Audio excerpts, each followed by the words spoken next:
Hey, I'm Stacy. I'm gonna be making garlic mashed potatoes today for one of the sides. I'm gonna smoke the garlic for the mashed potatoes. Just cut the top of it off so the smoke has a little bit of a access to the garlic. Gonna chop that off right there. Kind of see the garlic a little bit, so that'll be what we want.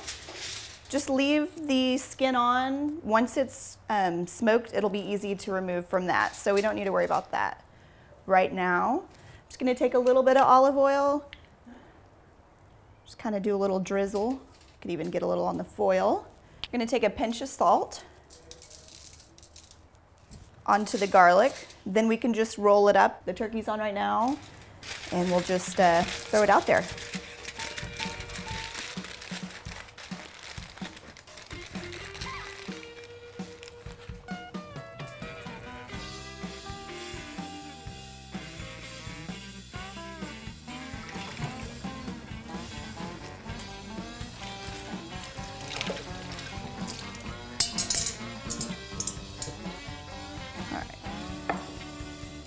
I'm just going to cut them in half. Just let them be kind of larger pieces for now. I always make something kind of different every year, whatever I'm inspired by, different ingredients.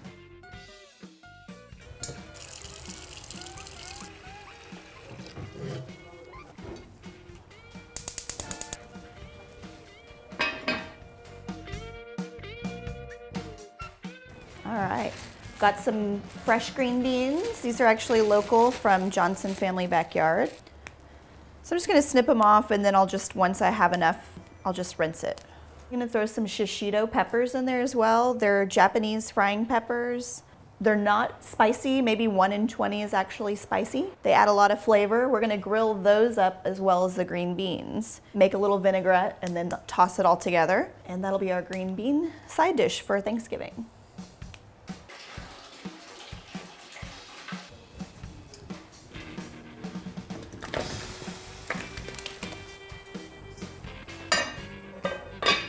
I'm gonna just toss it all together.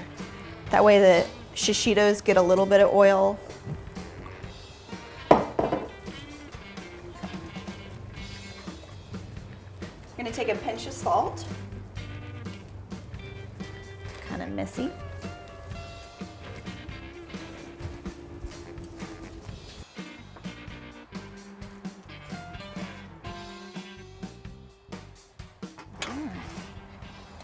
So we've got our green beans nice and tossed in olive oil. We've got the shishitos also in there. The grill's nice and hot. I can put my hand over it without having to pull away. We're not using charcoal. We took some of the coals from the smoker where we're smoking the turkey, and that's what we're gonna grill our peppers and green bean mixture on. So I'm just gonna put them on the grill so they get nice and charred. Hopefully they don't fall through the grate too much. Try to be really quick and kind of get them on here. If we put them the other way, they're gonna fall through the grates. We wanna make sure to be careful. We don't wanna lose our precious mixture here. But you're gonna have to be really fast here. It's gonna get tricky.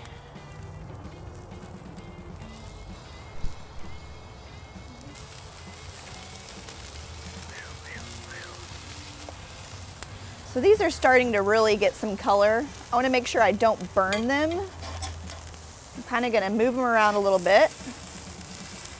As the olive oil drips down, you're going to get a little bit of flare up. Shouldn't be too bad though. That's kind of what I'm looking for on the shishito, a little bit of a blistering skin.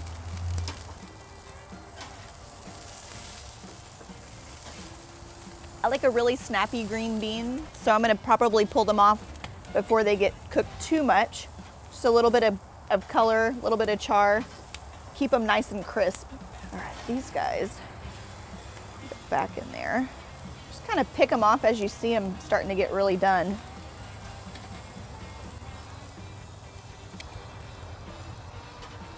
We've been grilling these for about 10 minutes. I've been manning the grill the whole time. As they're getting ready, I'm pulling them off. So those are done. Take them back inside and we'll start working on our potatoes some more.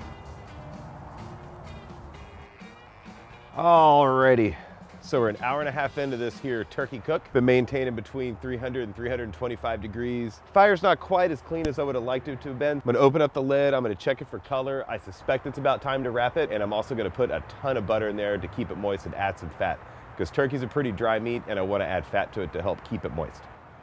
Here we go. Well, I declare, it is dark enough.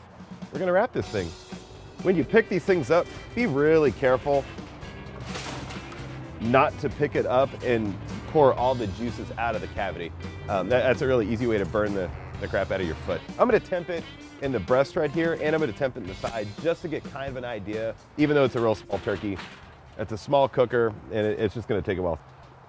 We'll kind of probe it right about there. Be careful not to let the tip of the probe hit a bone or anything. You don't want to poke all the way through the cavity. Right now I'm at 159.3 on the breast. It's getting real close, but the thing is that the breast is going to cook a lot faster than the thigh. The thigh is the thing that you really need to be careful of. We'd hate to have this perfect and that's still bloody. Gonna temp right in there. Huh? Well, you know, it's 162.1, so it's chugging along pretty good. This makes me feel like this cooker's been cooking pretty evenly. I suspected the breast would be way hotter than the thigh. I was wrong. Probably don't have much longer. And that's great, because I'm starting to get pretty hungry. And it smells good too. I'm gonna cube up a pound of butter.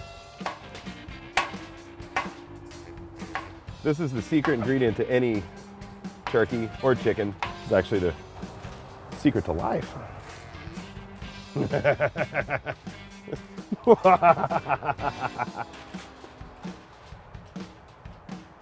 I think this might end up pretty good.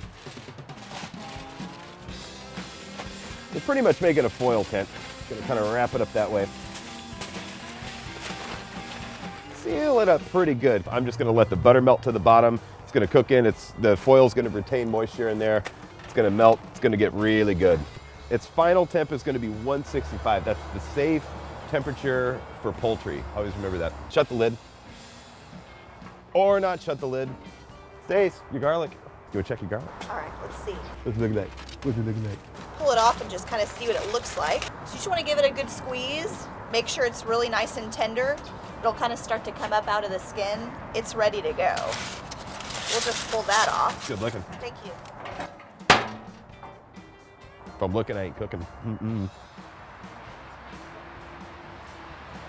I've got our green bean and shishito pepper mixture all grilled up, ready to be tossed in a vinaigrette.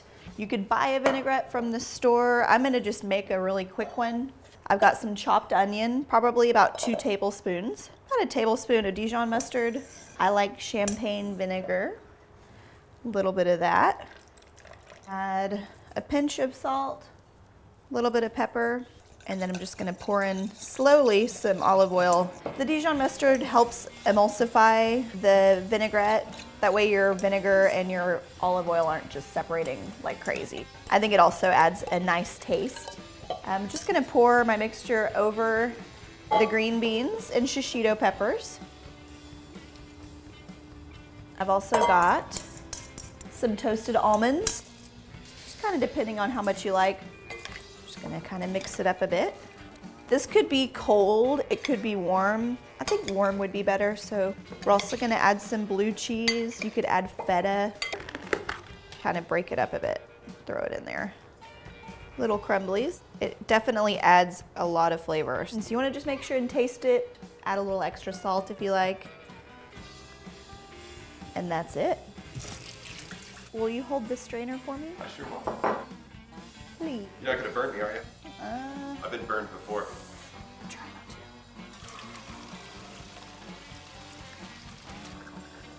to. Ooh, hot potato. The potatoes are done. I'm gonna mash them by hand. I left the peels on, so they're kind of more rustic, chunky. Then we'll add a little bit of salt, just to get a little flavor in there. And since it's really hot, we're gonna add our butter now so that we can melt the butter into the potatoes. All right, I like a half a stick, at least. That kind of melt. Kind of like cover it up a little bit for a moment. We'll check on our garlic. Get it out of its little pods here.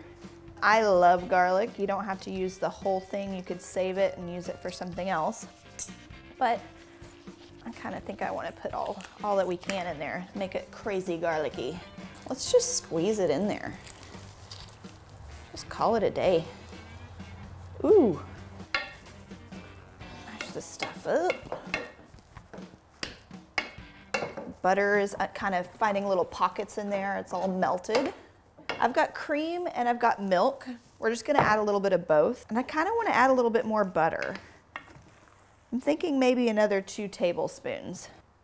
So that brings it up to 6 tablespoons total. Throw that in there. Oh, baby. Let's add a little bit of cream first. 3 tablespoons? Sounds good. Give it a good mix. It's kind of got a slight smoke to it. Buttery and creamy.